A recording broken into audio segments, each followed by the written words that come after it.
Yo, yo, yo. Welcome to the On Everything podcast. I'm Gene the Dream.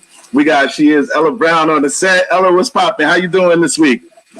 I'm doing good. Are you ready for the holiday? Yeah, I'm super excited. Absolutely. Me too. What you gonna do? I'm actually going away afterward, but I got some outings planned. You know, I'm gonna pop up at some barbecues. I'm pulling up. Yeah. You know, I heard it's supposed to rain. Hopefully not, but you know, if the weather holds up, I'll be popping around to people barbecues. Like, yo, what up, cousin? You know, yeah, like it's gonna rain all. I think it's supposed to rain. It might be in New York too. It's gonna rain all week down here. But I'm still going to a barbecue tomorrow, and I'm still going to an event Sunday. So rain or shine. Yeah, I'm stacking plates. I'm bringing my to-go containers. Like, you know, I don't like picking through. I don't know if it's just me or I don't like picking through people's plates in front of them because, like, you know, I'm a real picky eater. Okay. And so, like, I gotta pull apart the chicken to make sure it's fully cooked. You know, like things like that. Petty. Yeah. Pulling apart the chicken, like what are you doing? Like that might be some obsessive compulsive behavior, like pulling apart chicken. You know what it is? Like, I think that it's nothing worse than like getting to the end of chicken, like chewing it up, and then like realizing that it's not fully cooked. You know what I mean? That's the worst. So, you know, like, I don't know, like, people grill times or how long they, you know, put the food on and stuff like that. You know, I just got to make sure stuff is fully cooked. I mean, yeah. I can always just eat a glizzy or something like, you know, eat a hot dog or whatever, but, you know, or a burger. But, you know, I'm really funny with how I eat, so I try not to eat in front of people, you know. Yeah. It's the same. I'm the same way with restaurants. Like, I send food back all the time. Like, listen, this is not fully cooked. I can't eat it. I'm sorry. You know, send me something. That's good. I mean, you know what you want. You know how you like it. So they got to fix it how you like it. Mm-hmm. At least with restaurants. Oh my gosh, Gene, today, this show is going to be so fun. And I'm going to tell you, and we might have to have a part 2 because there's so much stuff that we do now. When I tell you this, it's going to be a trip. So the Black comedy that we're talking about and the Black funny facts that we are talking about today, we are going to end it with something serious that I'd like our viewers and listeners to tune into this weekend. Yeah. But for the show, it is everything Black people. And let me know, callers, let us know, call in.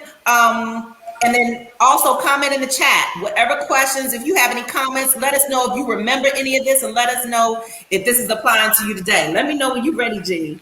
I'm ready. Let's get started. All right. So I'm going to pick through some of it because it's so many. And it took a long time for me to find, but I found it. All right. Yeah.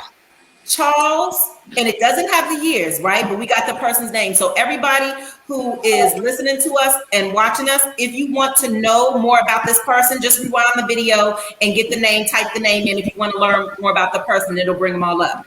Charles Sweet Mac Farnsley. And then you go comment.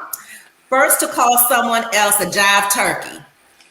Oh Charles my goodness. Mac Farnsley, the first to call someone else a jive turkey. So you know what it is? Like, I always wanted to know, like, where that saying came from. Like, what the heck is a jive turkey? You know, like, where did that originate? Like, jive turkey. You know, like, oh, you just jive or you're a jive turkey. Like, that's crazy. You know? That's crazy.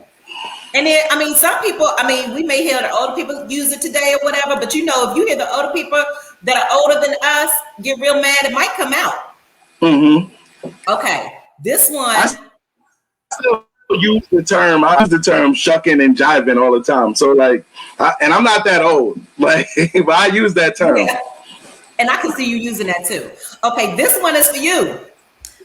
Sequoia Brimley, the first person to go straight to church on Sunday after leaving the club earlier that morning. And wow. I'm talking about for you, because you know about church, so I know, well, we both, you know what I'm saying. But do you remember those days? I remember those days going to the club and then having to get up in the morning. Yes, and you know what was crazy? Like I remember back in my club days, like because I started, I got a late start to clubbing and stuff like that. But I remember my early club days, like being in a party or whatever, and like something like Kirk Franklin would come on, like Stomp, like that, that is nuts. Yeah. That's that, and I used to do it all the time though. Leave the club, try to make sure like, I was fresh enough to go to church and, not have that after club or alcohol smell on my breath while I'm in church. That used to be my move, my go-to move back in the days. And if we were made to get up by our parents or grandparents or whoever, going in there and hoping that God forgives us for partying all night long in church and doing it every week like we had no business, like we didn't learn a thing the week before. Okay, look. Mm-hmm. Rodney Hot Rod McKenzie. First to tell someone they play too much. You play too much. Play too much. We all have said that. People tell me that all the time. Like, yo, you play too much. You play too much because I stay joking. So you do. Thaddeus Collins, first person to wear a shower cap outside. Okay. Oh my God. God bless her heart. I always thought that was, like to me, like that's a bad look for people, like just, going outside with the shower cap, even the bonnets, you guys, y'all can do-rag, going to the corner store. Yeah, like even that, like I don't like to go outside with do-rags. Anytime that I was outside with a do-rag, if I post a picture with a do-rag on, like people are always like, take the do-rag off. What are you doing? Yeah. Cephas McCoy. Okay, this is a trip, right? Cephas McCoy, first person to ask for change back from the church collection plate. Okay. Like, yo, all right, I got my 10%. Like, yo, listen, give me my change back. Oh my God, that's a trip. You got change for a 20? Yes. And we gotta let the people know, the people watching it. If you find any funny black facts, please let us know, y'all, and we will put them on the air. Let's talk crazy. Yes. All right. Let me find. It's so okay. Drew Graves. Mm-hmm. First to sell bootleg music and movies in barbershops and outside grocery stores. Oh, he's lit. Because that's what we do when you're trying to get on. I mean, what you gonna do? Absolutely. And, not for nothing, I know people who make a living off of that, made a living off of that for years, I mean. And that's how we've had to start, right, Gene? Because it hasn't been fair. It's never been economically fair to us. So absolutely. We have to do what we have to do. But one thing we do, and we do know how to do is survive, and we know how to come up with things to make it work. And I feel like we do that. Do you feel like we do that better than more? Yeah, actually, I think that we do that better than most races. We do. We have to survive. Yeah. I mean, when you think about it, like you look at the history of Black people, we took things that were given to us as scraps. Like, you think about chitlins soul food. Everything soul food, basically. And we made that into, gourmet meals, like collard greens, pig feet, I mean, I still eat some of them things, because I grew up on it, but I don't eat no pig feet. I occasionally eat pig feet. I actually, I used to enjoy it. Now it's like, it's nothing. But back in the days, I used to always eat it. It was something I always look forward to eating. Even when I go to soul food restaurants, they have one in Queens. It's called the Rib Shack. They actually sell pig feet, chitlins, all kinds of stuff. And I'm like, do I try it again? All right, let me try it. And, I'll try it and it's okay, And then some of the things that was given to us as scraps, we done turned that into a business. Everybody going trying to find soul food lines wrapped around a corner trying to get in.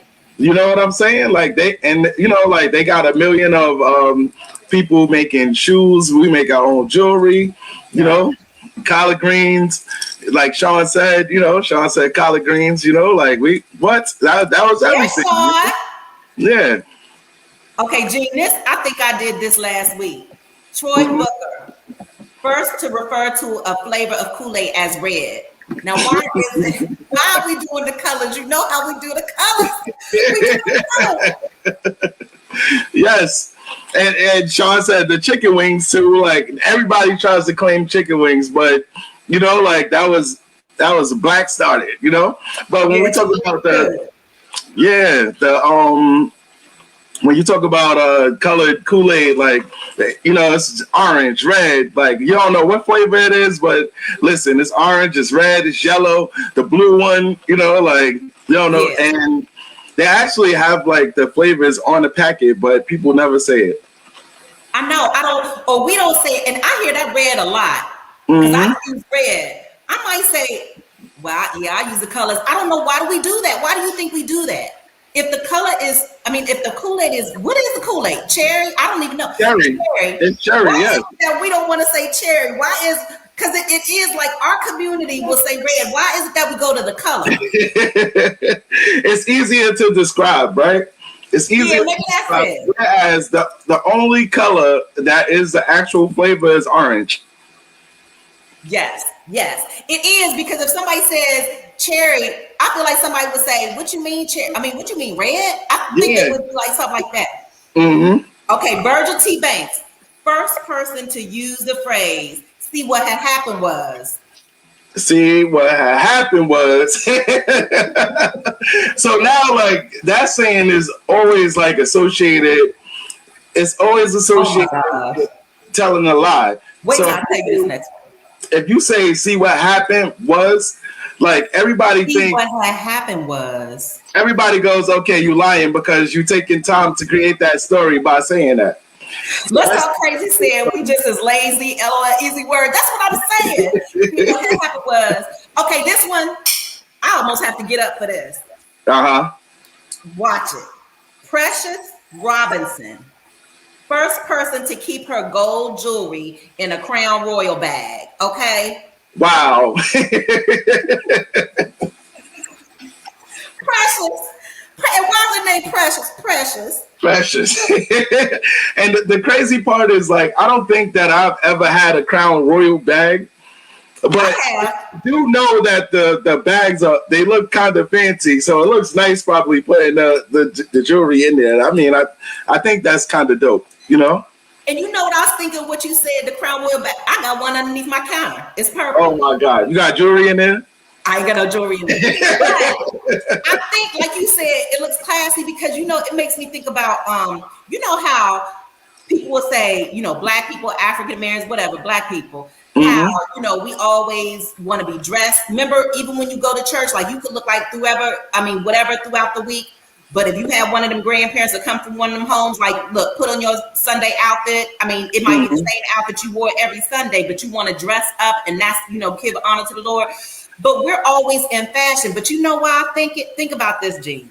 Do you think that's because we're used to being, we are still, but we're used to coming from and being kings and queens. We're used to having that money that was stolen from us. We're used to that. So do you think that's a cultural thing for us? Yes, absolutely. Okay. That's definitely a cultural thing. And you know, like we were the richest people in history. So when you think about that, like storing jewelry and, you know, like, you know, keeping money and stuff like that in those bags is probably more from, you know, our origins. Absolutely. It is. Jefferson Clark. Now I feel like I've done this too years ago, but I did this too. Normalize the practice of shaking up a handful of sunflower seeds before eating it. Normalize the practice of shaking up a handful of sunflower seeds before eating it. Jefferson Clark's. Wow. That's wow. Yeah, exactly. But I used to eat sunflower seeds. All the time, and I don't know why you feel like you got to shake them up. We just need something to do. Yeah, it's more of a habit, like, you know. Look at Jonathan Lil. Lil is his, I guess, nickname. Jonathan Lil Johnny Porter. First person to tell a woman he drink her bath water. To do what? I'm sorry? Jonathan Little Johnny Porter, first person to tell a woman he drink her bath water. Oh man, that was like one of my favorite lines from the Martin TV show. He used to always say that to Gina, you know, like, girl, I'll drink your bath water. So I said nasty. That's disgusting. Well, you know, you'd have told somebody before in like high school or something like that on the low. Where Let's Get Busy podcast, they asked who was the first person to stash money in their bra. I don't see a history of it because I actually tried to research it real quick, you know? So I said never. I used to say that. Who was that to stash the thing? Because I know, ladies, we've all done that, especially if you forget your purse or you getting out the car and you don't want to carry your purse going in. You don't have no pockets. That's the first thing we do, and that's crazy. And then give it right to the teller. That's crazy. Yeah, or pull it out and give it to somebody. Like, here, I got $5 for you. Oh my God, like. That's what or grandmoms used to do stuff like that. Come here, baby. Come here. Yeah. Baby. Let me give you something. Ooh, okay. Tawana, here we go. Because this is going on right now, big time. Even you being a male, you've seen it with the females. Tawanda Davis, first person to use hair gel to create baby hair all over the head. And her name had to be Tawanda, right? Tawanda. Go ahead, Tawanda. Tawanda. Yeah, that is crazy. Will Richards, first man to put something on his mama. Touch me again and we're gonna fight, man. I put that on my mama. You know what's crazy? Like I always used to be scared to do that. Like, you know, just to put anything on anybody. You know, because you know my background. I grew up in church, so it's always like, don't swear. So you know, like, you know how people be like, I swear on my mama, like, oh, I swear, I couldn't do it. I don't think I did that either because you don't want anything to happen to your pet. It just sounds like something getting ready to happen. You know what I'm saying? Exactly. Okay, this right here, I got a question for you because I've seen this in multiple churches, and I know you have too. Reverend W.J. Shanklin, inventor of the Church Building Fund. Okay, you already know Church Building Fund, maintenance fund, pastor fund. But listen, right? Church building funds are like a never-ending type of situation. Like when you think about church building funds, like that's you know, like I've when I think about my childhood, like I've seen building funds go on from when I was a kid to when I was a grown man, and nothing ever changed with the church, right? But one thing I did learn as I got older and I got into positions, Sean said the pocket fund. So what happened was, as I got older, I realized that there was a lot of things that needed to be taken care of in the church, like if you owned a house. So like not just the mortgage, but besides the mortgage, like you had to take care of the lights, the water, and all the other things. And you know, like sometimes the church would give food and stuff like that. So I think that the building fund, is a positive. I look at building funds as a positive, but as a whole. But there are a lot of churches that take advantage of the building. That's what I feel like. If you need a building fund, right? If you in church and all of that stuff, you want to get to the house, you want to get to the Lord, you help build up the church and the house and keep. But what I'm saying is, when you got a building fund, you got the pastor's fund, you got the pastor offering, you got the deacon fund, you got the kids fund, you got the gym fund. How many funds? How much is it going to cost you to go to church? Well, if you look at it again as a whole, like there's a lot of things that comes along with actually owning a church or being a pastor, depending on what kind of organization you're in. So like some organizations like just leave you alone as a church where you don't have like money pouring in from the top down. Yeah.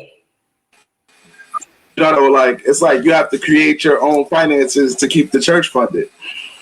So I think that it drives the church more than a building fund saying, hey, we're going to build this thing up, and it drives the money.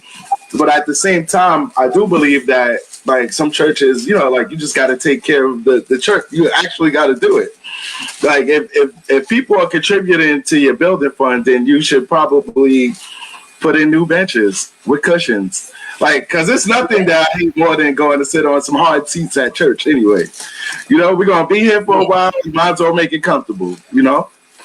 Yeah, and that, like you said, I guess it depends on if you got a big church, small church, you know, your membership and all that. But I just feel like I can't keep paying every Sunday just to go to church. I mean, I can read the word of God or whatever I want to support, but I don't want to be ran down against all these funds.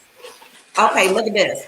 Rufus Wells. Come on, Rufus. Okay, you hear it, right? Rufus, right? Now watch what this is. Rufus was the first man to shoot someone over a game of spades. Oh, wow. Yo, come on, Rufus. Come on, Rufus. How you shooting people over spades? Most people don't even gamble over the game of spades. So, like, how you get, I mean, like, I guess you can really get mad at somebody that reneges, or, you know what I mean? Like, you could get mad at people, or if they cut your book and they, you know, they're on the same team as you. But it's really hard to, like, really get mad over spades. Yeah.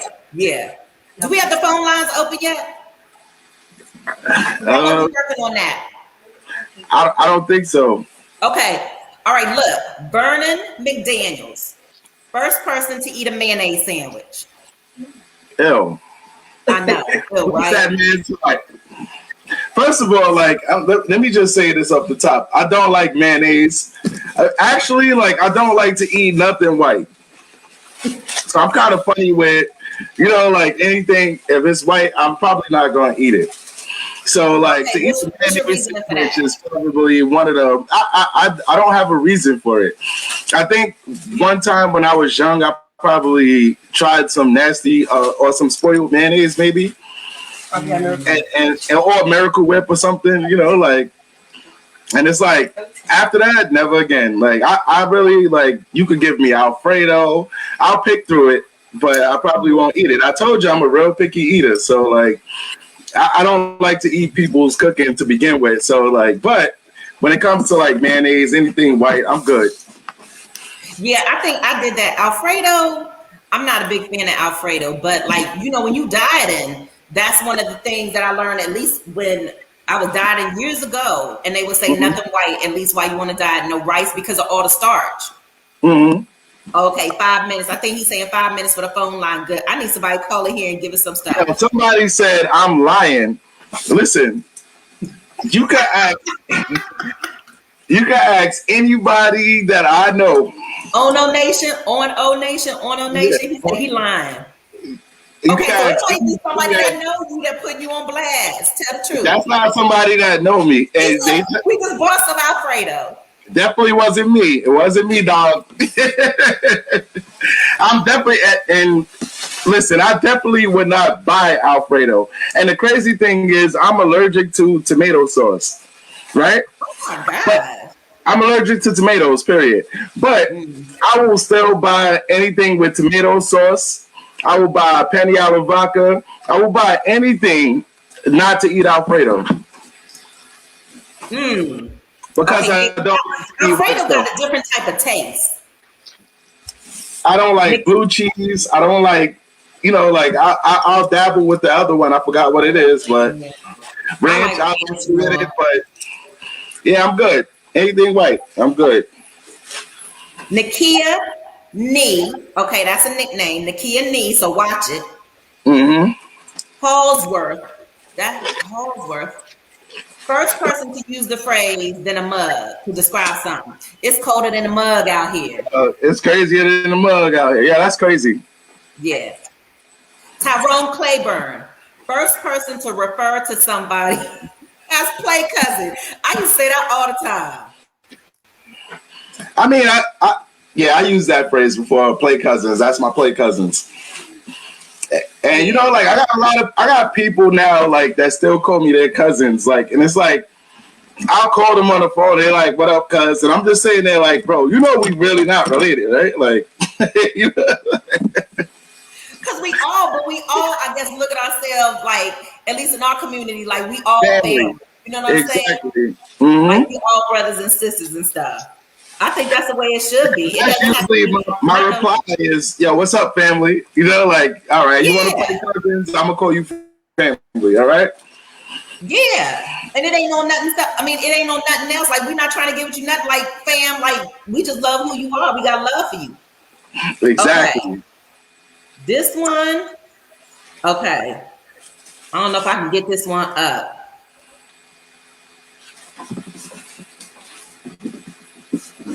Let me see. I was doing some research while you're looking that up. I was doing some research myself, and I was looking up. I was trying to see what is it with Black people and napkins, right? Like, why we use them or why we don't use them? No, why we take so many when we go to stores? Why do we? Because I do that.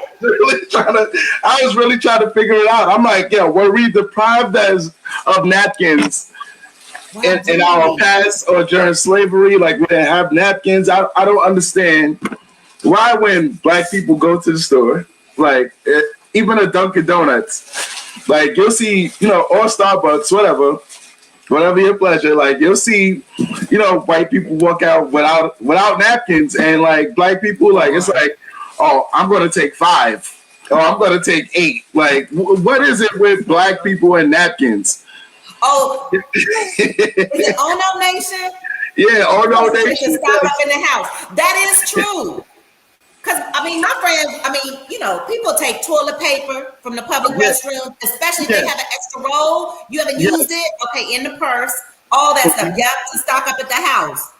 Now that's one thing. You know what's crazy? Like, I have a car. My car is full of napkins.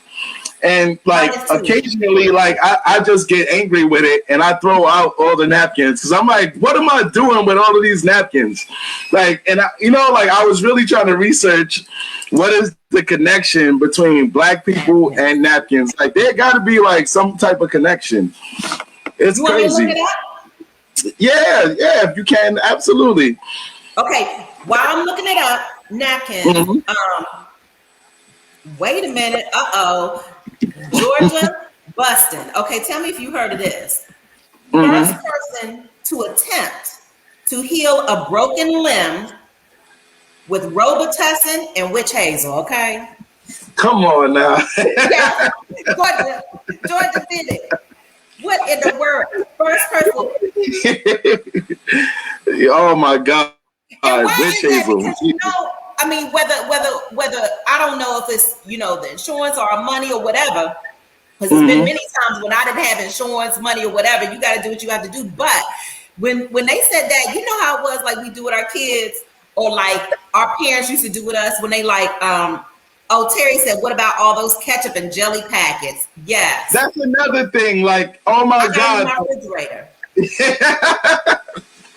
Oh God, are you keep ketchup in the fridge too?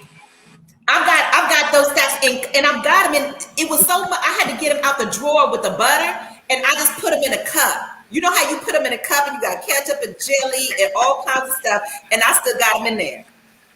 They're doing construction they just finished doing construction in my house, right?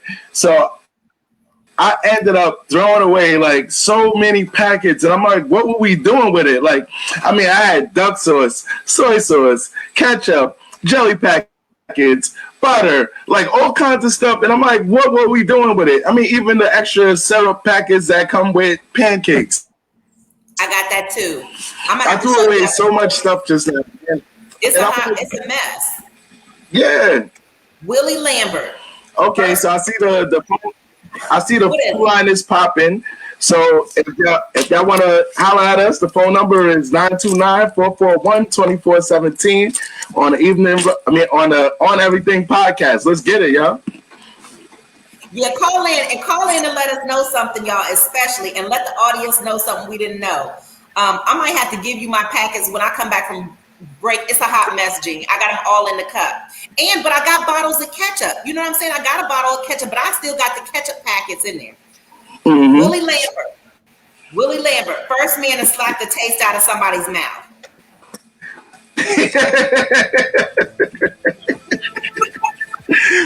I'm gonna slap the taste out of your mouth. Oh my goodness, like that is crazy. So that, I mean, like that saying, like I always try to figure it out, but you know, it can't be a literal thing. So that's hilarious. Okay, Trisha Jones, first person to have. We got a caller. Oh, caller. Hello. Go ahead, caller. What's up, y'all? Shice. Shice, what's poppin'? Listen, I just had to let you know. I want to know who was the first person to ever say to a woman, "You look so good, I'll suck your daddy." You know. Hey, you was crazy. I can barely hear him. All right, he said he wanted to know who's the first person to ever say, "You look so good, I'll suck your daddy's bleep." So I'm just saying. I mean, to me, like the first time I heard that, it had to be Biggie Smalls. That was the first time I heard it, and I was upset. That makes me upset. Nobody should ever say that. Ever, like that's never okay. Like there's no way that you can okay that comment. No, Never. And the man, are you saying it was Biggie Smalls? Yeah, he was the first person. Biggie Smalls was the first person I ever heard say that on a song. Yes. Yes. I don't even know what that line, like it had. I mean, to me, like knowing who Biggie Smalls was and what he did, I know that it probably didn't originate with him. It probably came from somewhere like old school. So we gotta look that up. And Shice, when we come back from the break, because we're about to hit a break real quick. When we come back from the break, I promise you I'm gonna get to it. I wanted to say, yo, y'all doing a joke thing. Yo, this is funny. I'm in here laughing. But y'all keep doing y'all thing. Thank you, what's up, my brother? That's what's up, my brother. Thank you so much. Thank you so much for the call. We appreciate you. All right, we're going to hit this break real quick, and we come back. We're going to answer the Shice question, and we're going to get into more funny black facts. Thank y'all. Listening to podcast shows and do not know where to start? The Evening Rush Network can help you with that. Call us at 929-441-2417 or email us at theeveningrushnetwork@gmail.com for dates and prices. We got you for all your podcast needs. The Evening Rush Network. Tune in, subscribe, and share.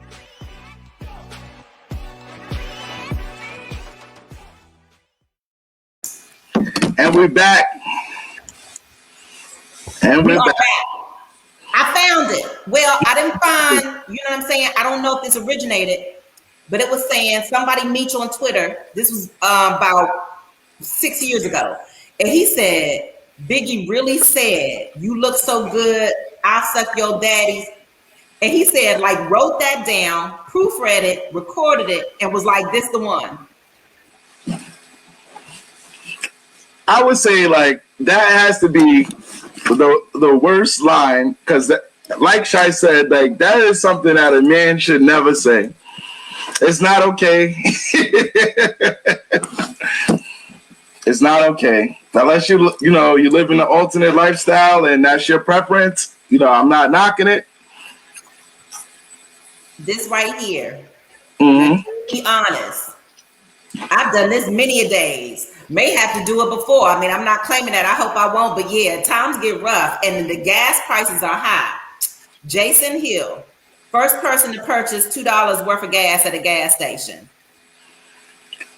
Ella, can I tell you something? I'm going to share this with you, and I'm going to share this with y'all one time, and I'm never going to mention it again. It's going to be going in the dust. We'll just replay. Yes. One time, I actually purchased 50 cents in gas. Okay. Stop it right now. Wait. Wait. What? Wait. How do you? and it worked? It got me to where I needed to go. Yeah. It did, because I'm thinking, but you know what? I wonder, when was it? How much was gas when you did it? How much approximately was gas? It had to be about one something. It was around one something at the time. Like maybe Okay, so like maybe 180 or something, a gallon or something like that. Okay, so if gas is like what? Gas is like what? $3, so that's still like $1.50 in gas, like $1.50 in gas. So yours was 50. I made it to where I was going, and every That's time what it is. I And tried look, I to do couldn't it, even. That's not even bad. I thought you was getting ready to say something, whatever. Like I feel like we all done did that in our community. We feel you. Oh, Yeah. that's how Crazy said. I purchased one.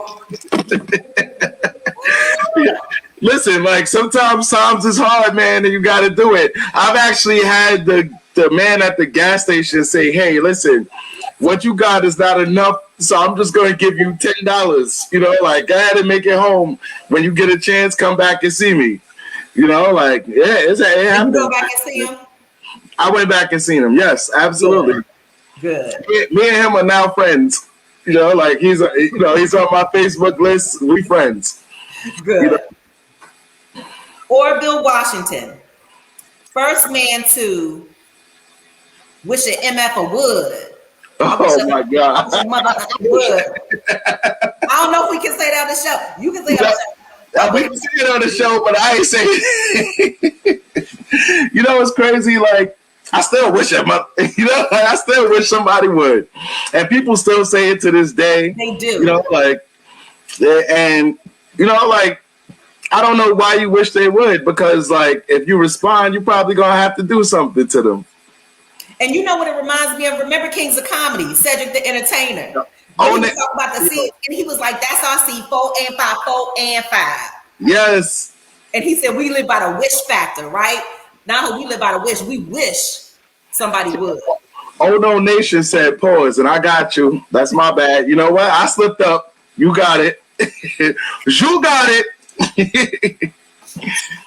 Buford Humphreys, first man to walk into a salon and request that his hair be fried, dyed, and laid to the side. Come on now, talk to me. I actually had that done one time. Man, like I was looking like a bald rat. I'll never do that again to my hair. How they do that? So what happened is just getting a perm and getting it laid to the side. So I was looking crazy. Yes, I was looking crazy when I did it. I also tried the wash and set. Later on, if y'all in the On Everything podcast group, I'll post my pictures from me getting my James Brown was the person who used to always get it fried, dyed, and laid to the side. So basically, it makes your hair look really thin. So if you're on the On Everything podcast group, I'm gonna post it in there later from me getting a wash and set. You'll see my hair look crazy. Please post it. You know what? I'll post it. I don't mind making fun of myself. Yeah, you know I'm gonna comment. Post it. Okay, wait. All right. This is okay, but I guess we still say this. Ambrose Willoughby. First person to tell someone that they don't know nothing about this. You don't know nothing about this. You don't know nothing about this. You don't know nothing. Now people changed it up a little bit. It's like, what you know about this? Instead of you don't know nothing about this, what you know about this? You know, like, that's a cool saying. That's dope. Tanitra, okay? Tanitra. Come on, Tanitra. Come on with the names. Tanitra Holbrook. Uh-huh. First person to call somebody, you remember when we used to do this all the time. First person to call somebody a player hater. Oh, man. And you know what's crazy? Like, calling somebody a player hater is like saying, okay, because now we just say hater instead of saying player hater. Yeah. Now we just change it up. Okay, you're a hater. You know? We do cut a lot of things off, though, don't you think? Mm-hmm. Absolutely. Ooh, everybody, yes. Call in 929-441-2427. Because why do we cut a lot of things off? Do you think we just don't feel like saying the rest of it? Or it sounds... History repeats itself. So what happens is, like, we might change it up a little bit, but it's still the same thing. Everything is still the same. Yes. For real. Yeah, For we real, do Food Precious. Tuesday all day, Fatima. Okay. Mm-hmm. This is different. Tell me, I remember hearing this, but not too often. Tamika Bunson, first person to begin a sentence with the phrase, me, myself, personally. Wow. Yeah. You hear that a lot? I used to hear it a lot, especially from like older drunk people, me, myself. They wouldn't say personally, but they would be like, me, myself, I do this. So I said, me, my what? I'm not going anywhere. Okay, you remember this because I remember these in the living room. Samuel Hinckley Jr. First person to take a picture in a wicker chair. Wow. You remember those wicker chairs? Because my mom, back in, you know what I'm saying, in the 70s and all that, they had the wicker chairs, you know, and then you put the stuff on the walls. It looked like a fruit or something, but it was made of wicker. Yeah. And then you got the stuff in the corner, like those like look like tree little things or something. Yeah, Sean said the baby shower days. Yeah. I think there's a real popular picture of Huey P. Newton in a wicker chair, if I'm not mistaken. Yes. No, I think you're right. I think you're right. And you know what's crazy is that like most wicker chairs, you know, from selling furniture, I know that those are made for outside. I know. Wicker chairs were made for like for outdoors. Like it's supposed to be able to like withstand like all temperatures and you know like. I know. That's what wicker chairs were for. We brought them inside. Mm-hmm. Okay. Ruthie, female Ruthie McCauley. Mm-hmm. First person to coin the slang, I don't have to do but stay black and die. Wow. You know what's crazy? Like when my mom used to always say that when somebody told her that she had to do something. Mm-hmm. She always used that. Come on, Ruth. But my mom used to always say that, and like when I was young, I never understood like the meaning of that. But you know, it's basically just saying, "Hey, listen, I don't got to do nothing." You know, like I don't got to do nothing. Right. Whatever you think I got to do, I don't got to do that. Right? Like, who are you telling me who you think I am, or what I need to do, and what I need? I ain't got to do nothing right here, baby girl. I ain't got to do nothing, sir. Exactly. Y'all watching the On Everything podcast. We're sponsored by Sayings by Butter. Butter, we appreciate you. It's Sayings by Butter. She's dope. She does the clothes for us.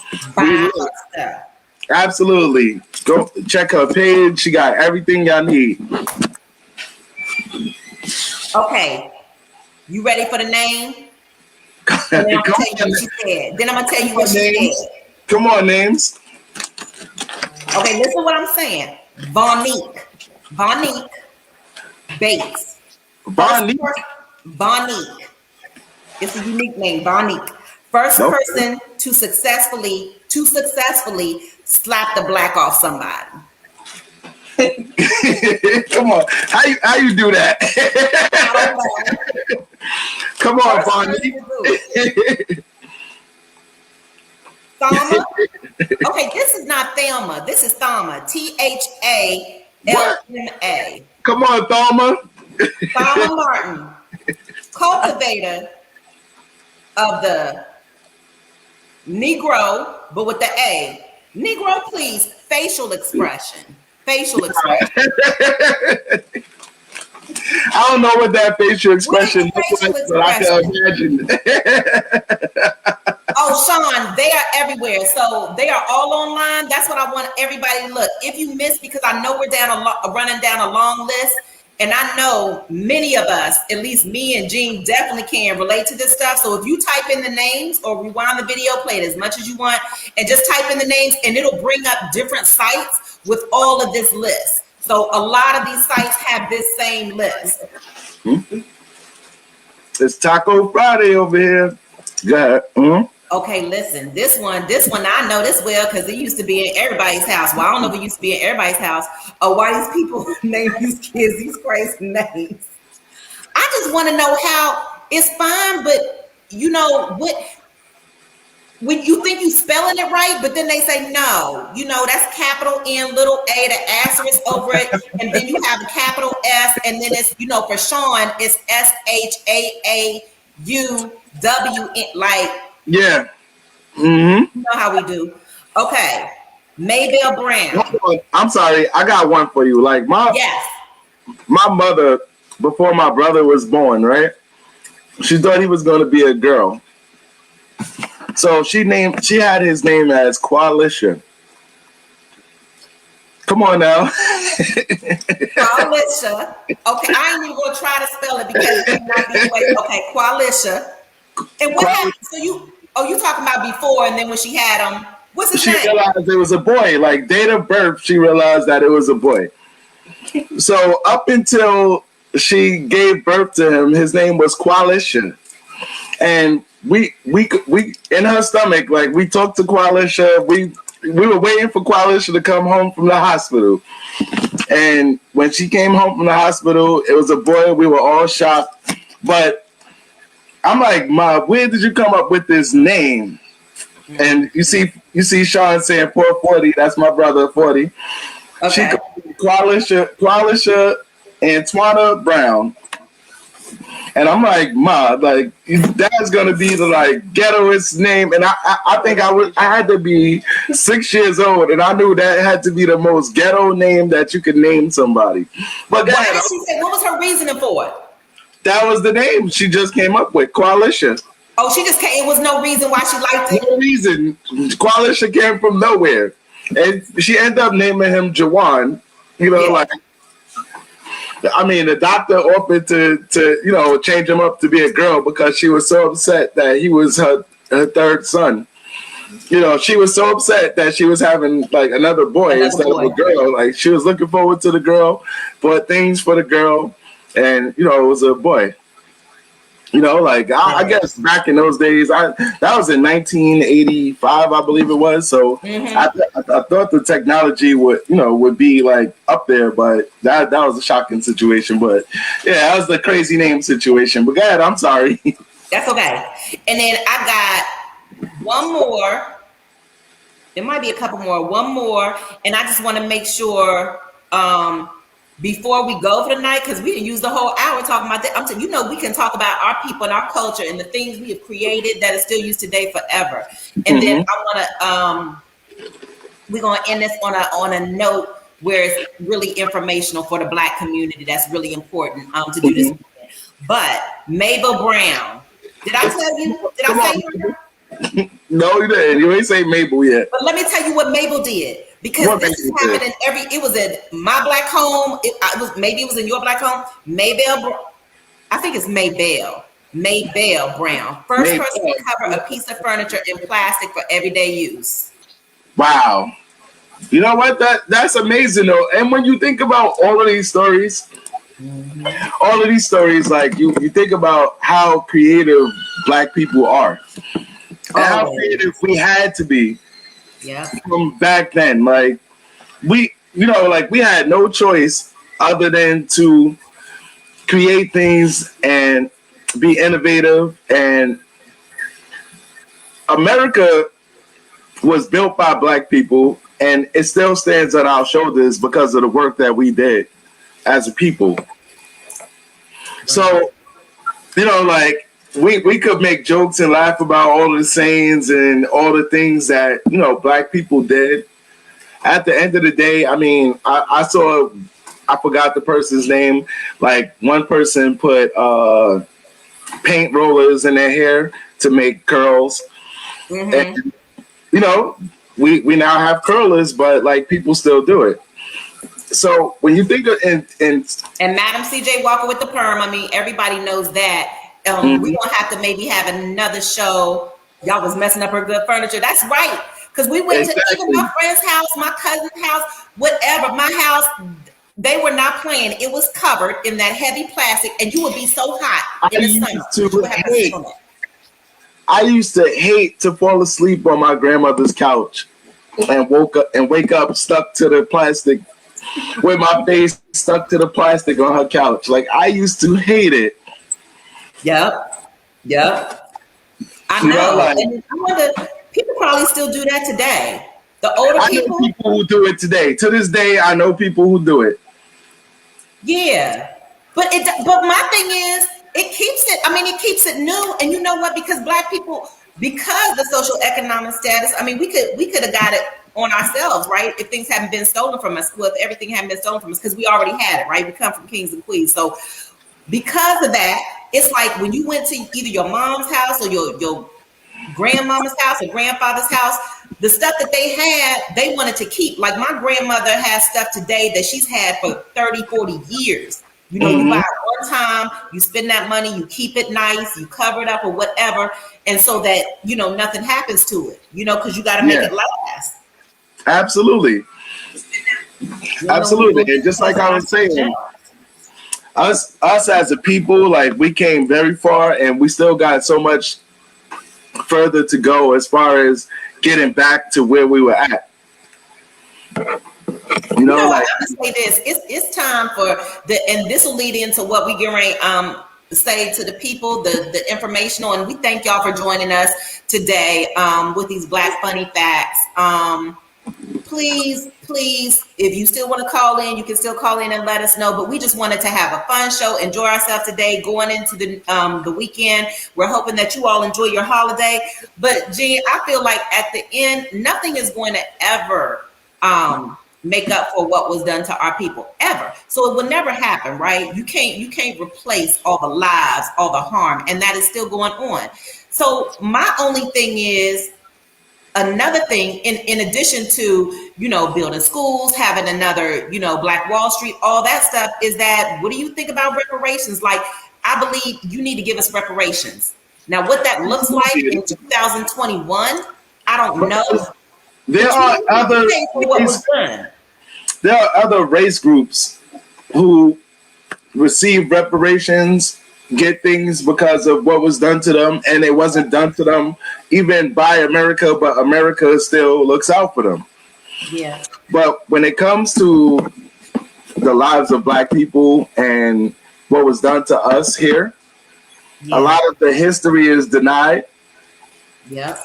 And I mean, and I agree with you, Oh No Nation. They said, what's that? We don't want nothing from them. It's true, but we don't need nothing from them. No, we don't need it, but you won't give something. Absolutely. You know what I mean? You're not going, you know, we don't need it, but you're not just going to do that and think that, you know, just we going to continue. No, exactly. It's just like spitting in my face and constantly spitting in my face. Eventually, something's got to happen. Now, yeah. I'm an anti-violence person, so like I don't think that like we should respond with violence, but at the end of the day, you have to give us something back because of what you took from us and what you took us from. I would say true. I would say I'm not for violence. However, you know, self-defense is always at play. I mean, we have the right to defend yourself. Everybody else been defending themselves. Yes. You have the right to defend yourselves. Like, if, you know, those days are kind of gone. If you think you're going to, like, we're going to go out here and protest today and you're going to run up on us and spit and pull us, that's those days. That is my feeling. Like, every time I see Black people marching and, you know, the protests that happened recently, I mean, I thought, you know, like that was a strong statement, but at the same time, I feel like it wasn't enough. No. Like, I feel like at the end of the day, like we got to go a step further in order for us to get what we want and what we need as a people. But that can't happen without unity. Yes, that's our main thing that we have to figure out how we're going to do it, because that is the main thing that keeps us divided, and we preach it But we don't really see it manifesting in the way it should be, because if we have unity, there's really no stopping us. And I think everybody knows that. It's just like, how do you get everybody on the same page? How do you? Because if you look back at speeches from Malcolm X, Martin Luther King, or any of the other civil rights leaders, like they all preach unity, unity, unity, unity, unity, unity. But there still was no unity. Even when you look back to the Black Panthers, there were other groups who didn't want to participate or join in with what they were doing, even though what they were doing was very positive. They did a lot for the community. Oh No Nation says house versus field. It wasn't even just house versus field. Wasn't even that. It was more than that. It was more than just house versus field. It was house versus field versus light skin field versus dark skin field. Oh, yeah. You know, like we got divided as a people, and we still are divided. Yeah. And if they don't divide us by our skin complexion, they divide us by our religion. They divide us everything, and they use everything to divide us. And the sad thing is that we participate in it. And we got all the way down to being divided by the color of our clothes. You wear red and you wear blue, so I got a problem with you. But see, this is what I'm saying, which is true, Gene. And so we know this. And people who you know, will say unity, but not really about unity, and we don't really see any true unity, know this too. And say, oh yeah, that's what we should do. That's what we should do. And so we know what's been done to us. We know what's still being done to us. So even if you can do something small, that's fine. I just can't figure out why we cannot do it. You know? I mean, it took me a long time to wake up. Like, I used to fight for a block that I lived on, but I didn't own. So I don't own the block. So why should I defend the block or feel like I own it? Or feel like this block, I'm entitled to anything that's on this block? Yeah. You know what I mean? Like, or I'm from this project. I don't own that project. So why should I defend that project? Like, yeah. And that's what I'm saying. How do we get with that? Because neighborhood beefs, turf beefs, you know, whatever, city to city. It's all nonsense. And we know it's by design. We know they sit back like we don't have to do anything. Why would we even do anything? Y'all doing everything yourselves, right? So how do we figure out that? And it's like we got so much animosity towards each other because we know that's how it started in the beginning. They pit us against each other. But my thing is, now that it's been so many years and we are trying to get together, what do we need to get all of us on board with something?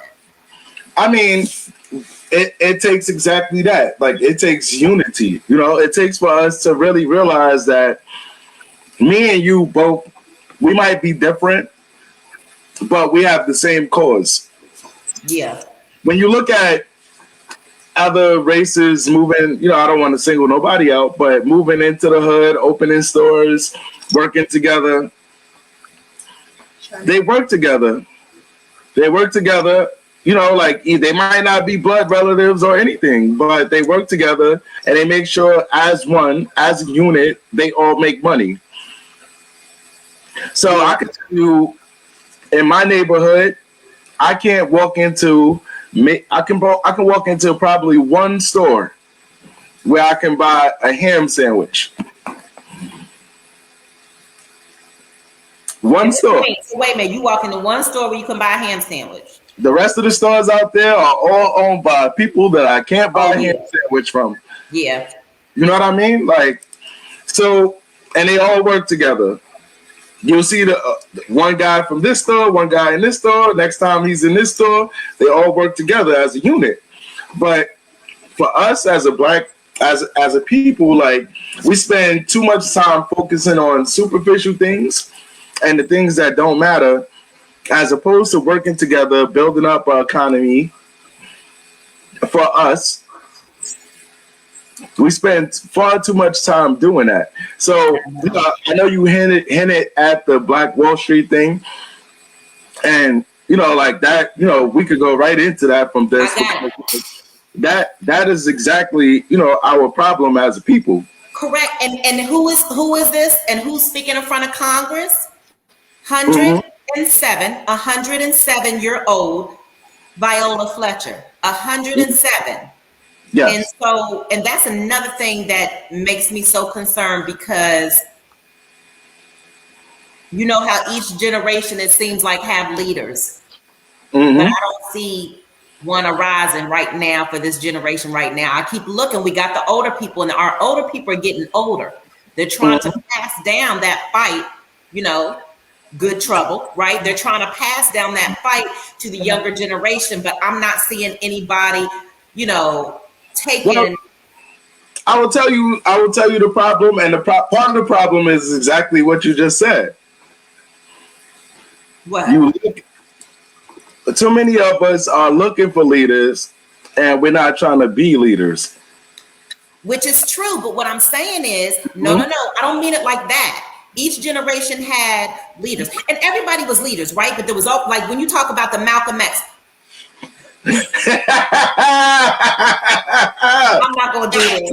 I got mad respect for Ono Nation. I promise you, I'm gonna follow you. I love it. Yo, Kwame Brown will be our leader. Yes, I like Ono Nation. But yes.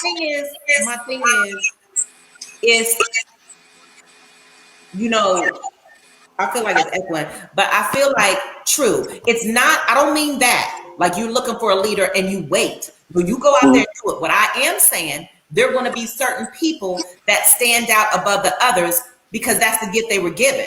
You know what I'm saying? And then other people work on the ground. That's the one they were given. You know what I'm saying? All of that. But everybody is doing, you know, grassroots. And so what I'm saying, when you think about the Malcolm X's, when you think about the Garveys, when you think about all of these people who arose, I'm saying I don't see anybody arising, or a number of people arising. Like I don't. Me and my daughter were talking about that the other day. I think it's more of a number of people are rising. I mean, like, I'm an optimist, so I always think positively. Like, I'm always looking, you know, and I see a lot of people who rising, but what's happening is, like, the pushback is not strong enough. As far as, explain what you mean. So what I mean is, like, the people who I see rising, like, what they're fighting for or whatever, like whatever it may be, it's not strong enough. So, like, you have to come up with, like, in order to be that person, like, you got to come up with a message that resonates with everybody in order for them to join. Like, so, you know, like, I like to think of people as a hand, right?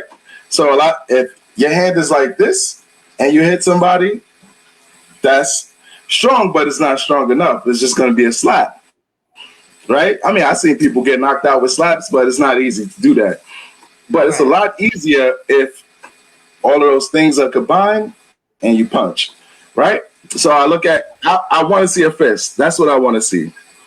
I want to see enough people join together for it to be a fist. And a lot of times, like, what's happening now is, like, you have Black Lives Matter, you have, you know, like, all the other Antifa, you have a bunch of groups, like, with people with messages and things that they say. But at the same time, I don't think that it's forceful enough. What they're demanding is not forceful enough. Like, Black Lives Matter, like, I look at it, okay, like, you're fighting for Black lives, which, you know, like, I agree with you. Yeah, Black Lives Matter, yeah. I follow them, like, I listen to everything they have to say. But at the same time, like, it's like, when do you stop begging, you know? Like, we're not asking, like, you can't keep asking for the same thing. Like, I'm not going to keep, if I'm knocking on your door. Ain't nobody going to keep asking. As my if I'm knocking on your door because I need to get in the door, as my desperation rises, the louder my knock is going to get. And that's what Tupac said. Exactly. But what I don't see is that desperation. Like, that's what I think it is. I wonder if it needs to get to totally that point if it needs to get to where that desperation is, because I think a lot of us too have gotten comfortable. You know what I mean? Some people like, yeah, I want to fight, and yeah, we need more, but you know what? All right, well, let me go, buy this car, let me go to this club, let me do, you know what I mean? Because you think that even if you know that things are not equal and that you can never be repaid for what was done to us anyway, it's not enough for you to get up and really do something, And like you said, I think that's exactly one of the things. That desperation doesn't seem to be there, where it's like nobody's asking anything. We're coming. This is we're demanding, and this is what it is. You either going to follow along. Again, we need that unity. We need us together to be able to do it. And what good is it if I come out after something happens? Like, no, like you can't wait until something happens. Like, you have to be proactive. So if you want something to stop, like, it's easier to respond to something if you already told them. If you told your child, don't do something, and then they do it, it's easier for you to discipline them for doing it because you told them not to do it. Now, if you didn't tell your child not to do something and they do something, then you have to explain why they don't have to do it. Right. So I look at that the same way. That's my same view of America, all these protests, all of these things. If I'm proactive and I tell you, stop killing black people, if you turn around and kill a black person and I respond violently or I respond harshly, it's because I already told you don't do that. And that's the same problem. Like, we wait until something happens and then everybody want to go marching. No, if it was marching months ago before this happened, if these things was spoken about, this been happening for years. Nothing changed. Nothing changed. We've been getting, look, Black Wall Street. We've been getting murdered for years and nobody does nothing. But at the end of the day, like, we go marching after something happens and we expect it to change. Nothing changes in Congress. You know why? Because we don't vote in the off years. I know. And nothing changes. And then you have some people in our black community feeling like, well, why vote? They've done they've done all this. That they're not optimistic, like you said. It's pessimism, and so they're like, "Why vote? It's not going to change. I've been living here. It's definitely not going to change in my lifetime. I don't think it's going to change in my kids' lifetime. So I'll do what I can do." And audience, we're not saying you have to do everything, because we understand nobody can speak on what's going on in your life personally. So nobody knows if you have the capabilities to go protest. You know what I mean? Nobody knows what's going on. But what we're saying is that you can do something, just like us talking on this podcast. And it's not like me and Jean, like, we stop here. We do other stuff. So, but you can do something. I mean, call your local officials, demand it, run that phone line up to where it's blocked and they can't get no calls from nowhere else. At this moment, the George Floyd bill is literally on the table, right? Right. What they getting ready to dub it. You know why? Because there's not a strong enough pushback for it. Just like when they tried to take away healthcare, people protest, they march, they went there proactively before the vote was up, and we got it done. Now, we did all of this marching, all of this begging for change, or asking for change, or demanding change, whichever way you fall in that category. And the bill is up, and look, there's not enough senators to pass this bill. We need to do more. We need to do more. It needs to be more flexible. Yeah, but I think it's too about, we all talk this stuff and we all do that. And I think it's about discipline. And we've all been, we all, I think, have had some fault in that, because even if you want to do something, you mean well, this, that, and the other, what is your discipline? Because we'll say something on the weekend, and like you said, we'll walk for protests and stuff like that, and then come the weekday, it's like, oh, I can't go today because now I got to go back to work. It's a work week, and I got to do this. And so how are we going to push through, like, no matter what I have to do this needs to be done. Or no matter what I have to do, like they did to bus boycott, no matter what I have to do, walking miles to work. That's what our people did. They walked miles to and from work. So when I see that lack of months, years, when I see that lack of, and when I see that lack of pushback, that's what I mean. When I see that lack of forcefulness, I feel like we let down the people who marched before us. Yeah. Right now, there's voting rights getting pulled back all around the country. All around the country. I know they did it in Texas. They're doing it in Florida. They're doing it all around the country to take away our votes. Right. Right? I see black people getting killed all around the country. All around. Right. And they're taking away our rights as far as votes. So what I see is America is still the America who kidnapped our ancestors and brought us here. Yes. Oh, very much so. So we as a people, we got to rise up, get together. We got to put aside our differences, whether it be religion, ethnicities, because like there are many different black ethnicities. Like I'm one of those people. I'm a separator. So like most of the time, I'm like, oh, this person's from there, so he's really not black. Or this person's from. That's me. I'm one of those people. I'm not gonna lie. I'm guilty of it. But well, you gotta stop. I know. I was about to say that. For certain causes, though, like I understand. Like yo, we all got the same struggle. No matter where you from, no matter what your origins were, like. It's still we really know what the origins were, but we won't get into that. It'd be too deep. Exactly, and that's where my problem originated at. Like, I just feel like some people feel like, oh, I'm from here, so I'm better than them. So it's like, okay, like, and I know my heritage. I know where I'm from. I know my origins. I looked it up. I know what tribe I came from. I know all of that stuff. Mm-hmm. So like, I'm deep in the woods with this, but. Like I feel like we need to join together as a people and stop being an open hand and start being a fist.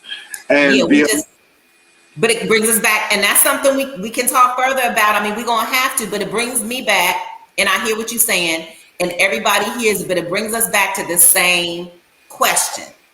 So what are we going to do it? Because we all say this, but what are we going to do? Like, what is a way that even if somebody can't do a lot, but they can do something, how can we set up something so that like you can sign up nationwide for little things that you can do? We can organize it. Like maybe that's something we need to figure out and then, sign up. So even people in, we can commute. The internet is everything. So we can listen, got internet and figure out how to coordinate, or something like that.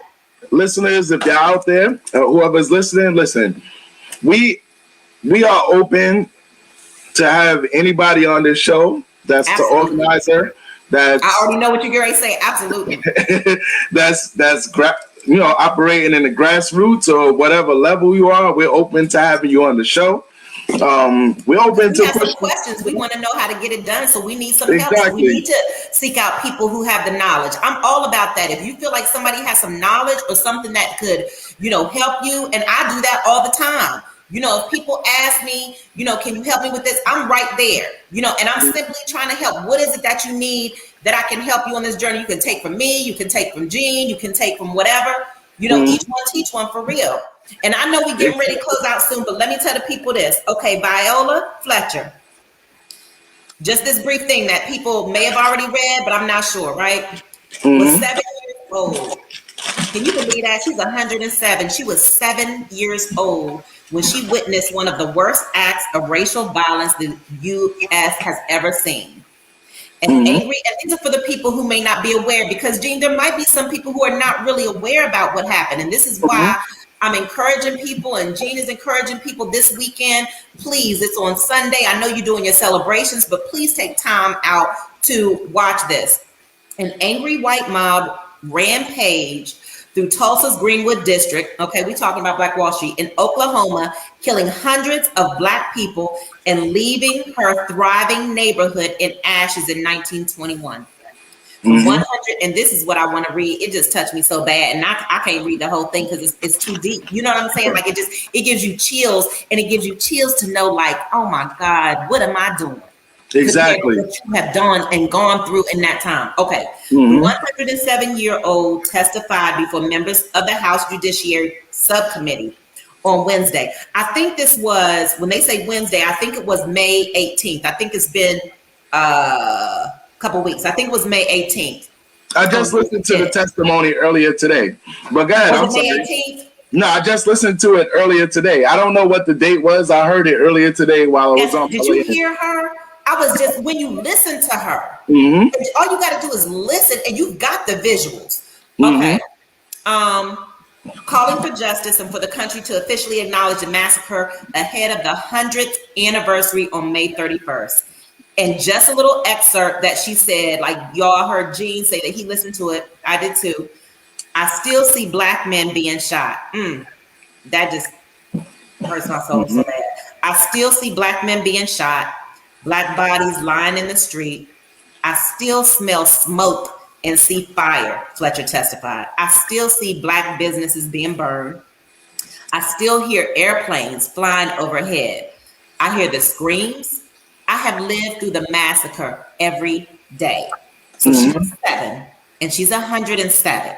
You talk about dealing with, not only emotions, but the trauma for years and replaying what you saw because it's so vivid as if it happened yesterday. This is what has been done to our people. So and let me say this, right? Yes, go ahead.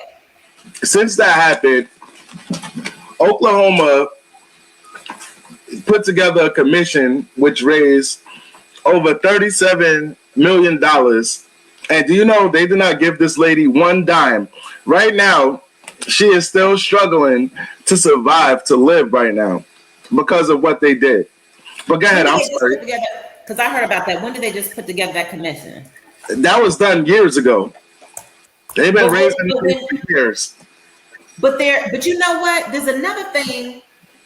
I'll have to look it up. That goes with that. Are they organizing another one, or is somebody else? Because there's something else, or maybe, and if they are, or something else is doing something to speak to what you said. I wonder if that's because now, we knew about it, but a lot of us don't know. It wasn't taught in school. It's not in the history books, right? So some people are seeing this for the first time. And I wonder if what I'm talking about, and I'm not going to be able to find it before the end of the show, is they're trying to do something because they know this is getting ready to air on CNN. It's getting ready to air on the History Channel, for people who don't know. So they don't, you know what I'm saying? To try to we're working together to try to, go back. You know how it goes. Yeah, because I know they said that not one person that not one person that survived it, none of the survivors and none of their ancestors or none of the people who lived after that, their offspring or anything benefited from the money which was raised because of that. Right. And see, that just makes me, it just really, and I'm sure it makes everybody mad. But what I wanted to say is please make sure this is on, and I'm getting the time because one is showing showing one time on the History Channel, and then it says reports of death began at 36, but historians now believe many as 300 people. Please, probably it's more than that. Yes, it's more than that. But Greenwood residents suffered $50 million to $100 million in property damage from the massacre, and they said, "Is this her?"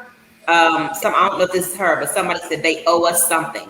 Yes, they owe me something. I have lived much of my life poor, to speak to what you said. My opportunities were taken from me and my community. North Tulsa, Black Tulsa, is still messed up today. They didn't rebuild it. It's empty. It's a ghetto. Oh, this is something that Randall, now I think when she was there was another man, because she was 107 and he was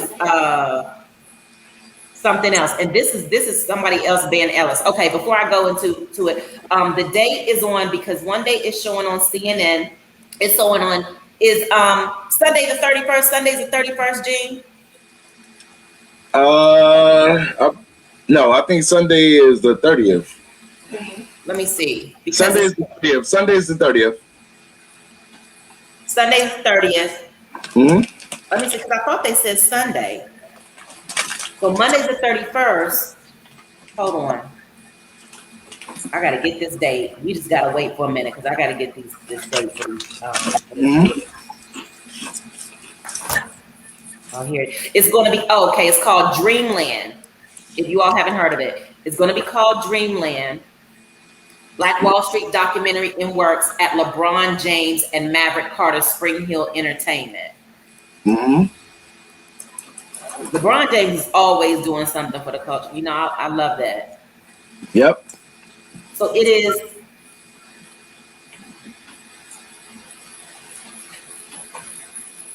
Hold on CNN.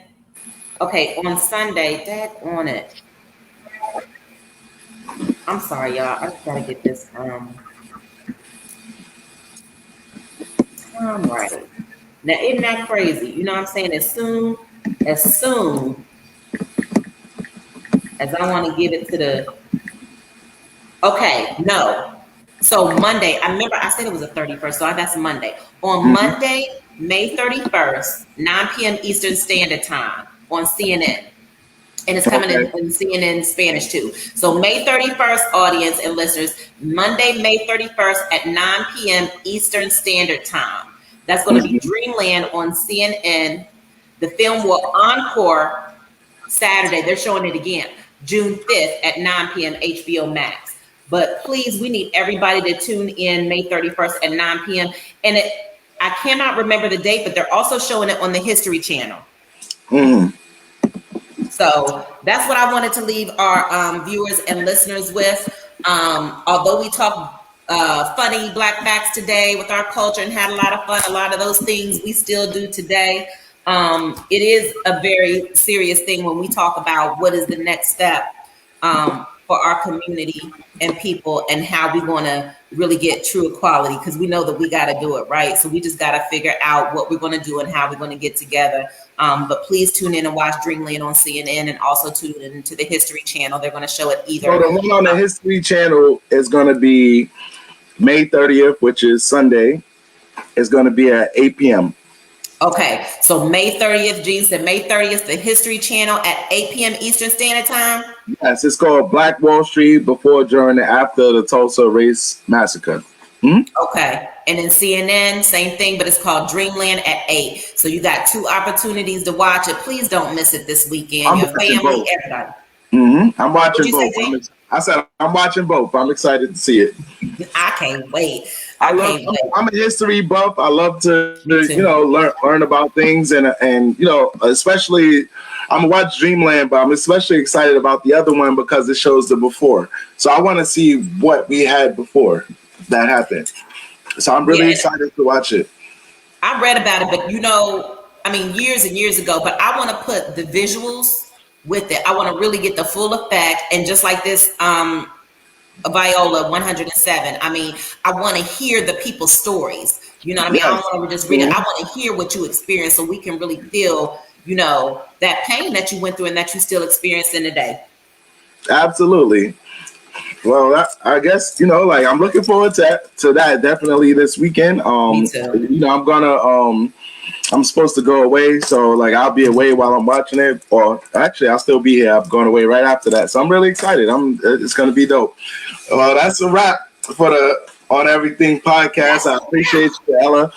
You have a blessed day. I want to thank everybody so much for listening and tuning in and staying with us. We appreciate y'all all. God bless y'all. Y'all have a wonderful weekend. All right.